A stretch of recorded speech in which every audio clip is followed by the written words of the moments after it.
من صليت بكل الأنبياء يا من في قلبك رحمة للناس يا من ألفت قلوبا بالإسلام يا حبيبي يا شافعي. Terima kasih. Bismillahirrahmanirrahim. Assalamualaikum warahmatullahi wabarakatuh. Waalaikumsalam warahmatullahi wabarakatuh. Alhamdulillah wassalatu wassalamu ala Rasulillah wa ala alihi wa ashabihi wa mawala wa la hawla wa la quwwata illa billah amma ba'd. Puji syukur kita panjatkan kehadirat Allah Jalla fi'ula yang telah menakdirkan kita berada pada bulan yang kita nanti, di mana beberapa pekan yang lalu suasana hati kita dirundung oleh H2C. Harap-harap, cemas. Berharap berjumpa Ramadan, cemas bila mana 1443 adalah Ramadan terakhir kita. Salam dan salam semoga selalu dan senantiasa Allah limpahkan, sampaikan, curahkan kepada Nabi kita Muhammad sallallahu alaihi wasallam, keluarganya, sahabatnya dan umat yang istiqamah dalam mengamal ajarannya. Yang kami hormati guru kami, senior kami, Masya Allah, abang kami, ya, Kiai Haji Taufikur Rahman, ya, hafizahullah, kawan kami, teman kami, A.A. Hilman, ya, yang Masya Allah lebih akrab dengan dipanggil A.A. gitu ya. Semoga Allah jaga beliau, jajaran direksi dan manajemen Bank Syariah Indonesia, para guru dan tokoh masyarakat yang hadir. Hari ini adalah tinggal pembuktian. Ya, saya tidak memantun di depan karena memang yang ada nanti jadinya adalah palang pintu. Ya. Sebenarnya betul, saya juga anak Betawi 24 karat gitu ya.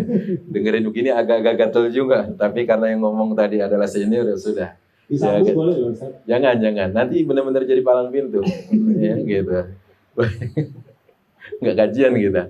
Pemirsa Hazana yang dimuliakan Allah, bahwa mengoleksi, menghimpun, mengumpulkan adalah saatnya pada saat kita ditakdirkan Allah berada di bulan.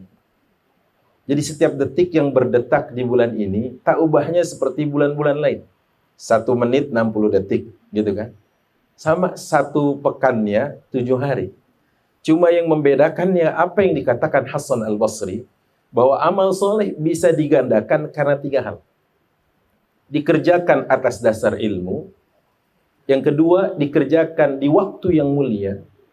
Yang ketiga, dikerjakan di tempat-tempat yang terhormat. Makanya, pada saat kita bicara tentang ilmu yang menjadi basisnya, lihat apa yang dikatakan Rasulullah SAW. Fadlul alimi alal abidi kafadlil qamari ala sairil kawakib. Keunggulan orang yang berilmu dari orang yang hanya gemar ibadah tanpa ilmu, itu seperti keunggulan rembulan saat purnama di antara bintang gemintang. Coba lihat. Belum lagi dulu kita belajar ta'limul muta'allim ya Kiai, Masya Allah. Disebutkan oleh Asy-Syaikh Az-Zarnuji. Wa inna faqihan wahidan mutawarri'an ashaddu 'ala syaitani min alfi 'abidin. Satu orang yang alim, yang faqih, yang wara' itu lebih ditakuti oleh syaitan ketimbang 1000 ahli ibadah yang gemar ibadah tanpa ilmu. Makanya beribadah dengan adanya ilmu pasti digandakan. Pasti. Yang kedua, dikerjakan di waktu-waktu yang mulia. Ramadan. Tidak ada debat di sana bahwa ini bulan mulia. Karenanya, detik yang berdetak itu nilainya berlipat-lipat. Seperti yang dikatakan Rasul sallallahu alaihi wasallam fi marahu Ibnu Khuzaimah fi sahihi, yang diriwayatkan Ibnu Khuzaimah dalam kitab sahihnya dari sahabat Salman Al-Farisi, apa katanya? Bahwa amal wajib yang dikerjakan di Ramadan setara dengan 70 kali lipat amalan di luar Ramadan dan setara wajib. Dan amalan sunnah yang dikerjakan di Ramadan itu selevel dengan amalan wajib di luar bulan Ramadan. Allahu Akbar. Makanya, kenapa Rasul sampai mengatakan, ya baghiyal khairi aqbil. Wahai para perindu, pendamba, pecandu kebaikan, aqbil. Terima ini dengan penuh kelapangan hati dan tangan terbuka. Kenapa? Ramadan datang sebagai sebuah ajang di mana Allah mengobrol pahala sebanyak mungkin. Tapi ya baghiyasy-syarr, wahai para pecandu kemaksiatan, keburukan, aksir, tahan. Ini tadi nyambung dengan apa yang dikatakan oleh guru kita Ahilman, ya, untuk dikekang, untuk diarahkan itu nafsul lawamah dan ammaratun bisu. Kenapa? Karena ini ajangnya. Coba lihat, kapan lagi Allah memberi fasilitas seperti fasilitas di Ramadan? Kan kita kalau amal ibadah ada gula-gulanya nih. Mungkin kalau guru-guru kita udah mungkin agak beda gitu ya. Gula-gulanya itu apa? Pahalanya berapa sih kan gitu. Jaminannya apa sih? Surga dibuka seluas mungkin. Dan Allah mengatakan wa ana ajzi bihi. Ini teman-teman di BSI, kan pasti saat penggajian itu lewat bagian keuangan, betul ya? Kebayang nggak kalau digaji langsung sama komisaris utama? Walillahil masalul a'la. Allah punya perumpamaan yang lebih tinggi dari itu. Yang gaji langsung itu. Allah mengatakan wa ana ajzi bihi. Puasa itu untukku dan aku yang pasti akan membayarnya langsung. Nggak lewat bagian keuangan istilahnya. Langsung aku yang membayarnya. Kebayang kan? Ya Allah. Dan yang kedua, kalau kita bicara tentang bagaimana orang itu kalau mau melakukan aktivitas kebaikan berat banget. Takut dia akan masuk neraka. Allah tutup serapat mungkin di saat Ramadan tiba. Dan setan-setan dibelenggu. Selama ini kan, saya nggak ngaji, setan emang dasar. Setan mulu disalahin gitu kan. Padahal setan kalau boleh cium tangan sama dia, ya, setan cium tangan. Kenapa? Banyak pekerjaan setan yang dikerjakan, nggak dikerjakan manusia. Sehingga orang tuh kalau boleh, maaf, setan komplain, oh ini kesetanan dia. Hati-hati, banyak yang setan kemanusiaan. Karena banyak pekerjaan yang nggak dikerjakan setan, dikerjakan manusia. Setan nggak pernah membunuh anaknya, betul nggak? Betul. Manusia? Iya, ada. Banyak. Makanya Allah katakan, wa idzal mau'udatu su'ilat bi ayyi dzambin qutilat. Kelak di akhirat Allah tanya, kenapa anak ini dibunuh? Padahal dia tidak berdosa. Gitu kan? Ini nggak pernah dilakukan setan nih, tapi manusia ngelakuin. Makanya kalau setan boleh berguru sama manusia, dia cium tangan. Gitu.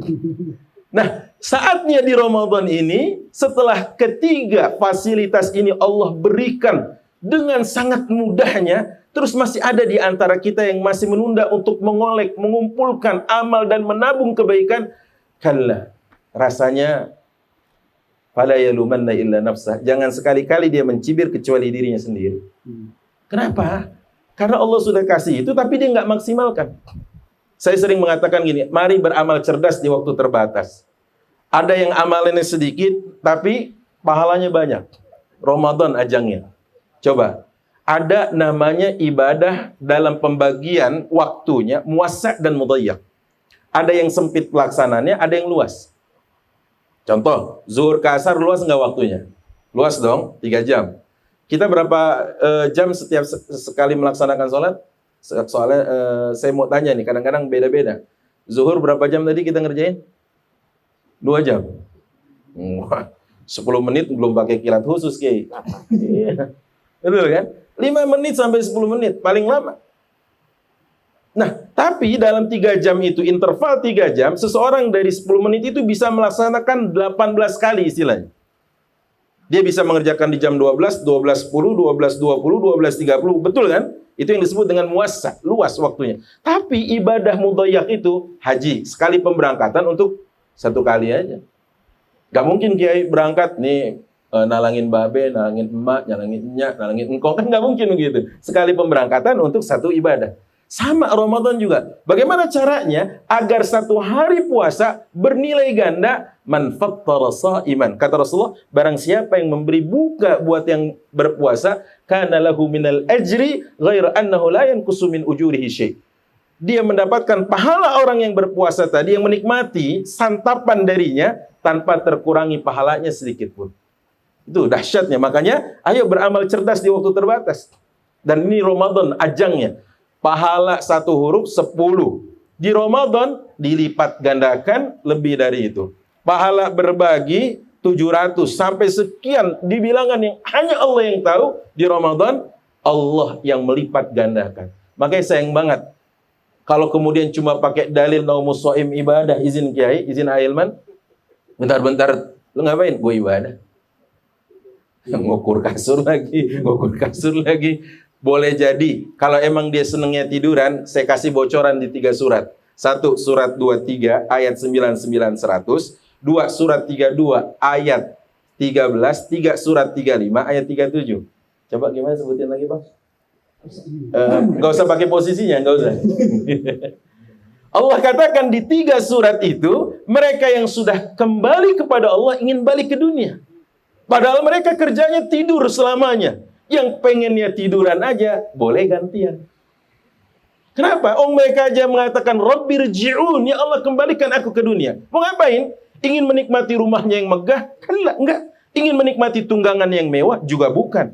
Ingin bercanda dan bercumbu dengan istri yang salihah? Tidak juga. Tapi mau ngapain? La'alli a'malu salihan fima tarat. Aku ingin beramal soleh yang dulu tidak cukup cakap, aku kerjakan. Makanya nih, buat kita dan buat saya pribadi, Ramadan. Kalau bukan bulan ini, kapan lagi? Kalau bukan sekarang, kapan lagi? Kalau bukan saat ini, kapan lagi? Kita menabung amal. Ibarat handphone, Ramadan ini untuk mereka yang punya handphone ngecasnya benar-benar, kepake 11 bulan ke depan sampai ketemu lagi Ramadan. Tapi yang asal ngecas cabut, ngecas cabut, ngecas cabut, kira-kira bisa nggak ikut webinar lama-lama? Nggak bisa. Ngobrol video call cuma sebentar, 5-10 menit, lowbat. Gitu kira-kira. Nah, ini sebuah ilustrasi saja bagaimana sesungguhnya saatnya kita menabung amal sebanyak mungkin. Allahu Ta'ala. Syukur Ustaz, luar biasa sekali, tepuk tangan sekali Ustaz Ahmad Ridwan, ya materinya sangat dalam sekali. Ya, jadi kalau kita bisa menyimpulkan, memang waktunya ini Ramadan ini singkat, ya hanya 1 bulan, tetapi kita perlu bisa memanfaatkan sebaik-baiknya. Ya, sebetulnya masih banyak yang kita bahas lagi Ustaz, tapi karena keterbatasan waktu, akhirnya kita mau beli lontong di Kelapa 2. Ustaz Taufikur Rahman minta tolong dipimpin untuk bacaan doa.